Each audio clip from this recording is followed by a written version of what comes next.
جمعے کے دن میں گیا حویلی، اپنی والدین کے مزارات پہ گیا۔ میں اپنے بچوں کو بتایا،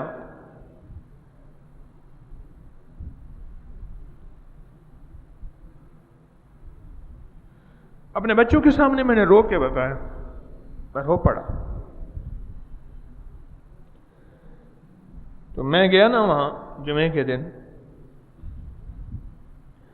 اماں ابا کے قدموں میں، تو میں ایسے ہٹنے لگا تو اماں کی طرف سے آیا، کہاں جا رہا؟ میں نے کہا حویلی کے آیا تھا 2-3 گھنٹوں کے لیے، میں چاہتا ہوں عشاء کی نماز لاہور جا کے پڑھ لوں۔ میں ٹھہر جا ابھی۔ اب یقین جانیے ایک آوازیں تھیں جو مجھے آ رہی تھی۔ اب میں سے آپ کہیں گے طارق تو کہتا ہے مجھے کشف ہوتا ہے، رب کعبہ کی قسم میں کشف کے دعوے نہیں کر رہا۔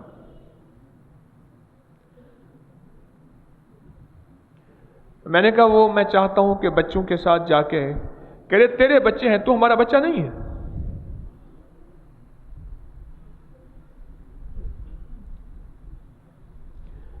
تجھے اپنے بچوں سے محبت ہے،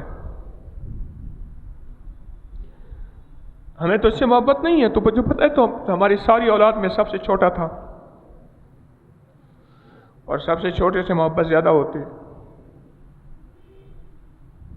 اچھا میں نے کہا میں ٹھہرتا ہوں۔ پھر میں پڑھتا رہا، ہدیہ دیتا رہا۔ پھر میں نے عرض کیا میں اجازت ہے جاؤں؟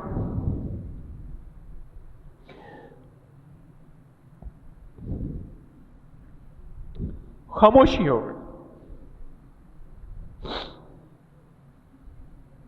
پھر تھوڑی دیر کے بعد فرمانے لگے ٹھیک ہے جا۔ پھر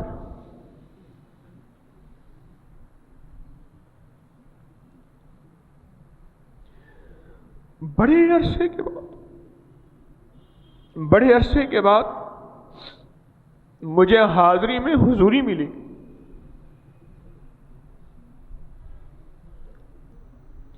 آپ کو حضوری کا ایک واقعہ سناؤں۔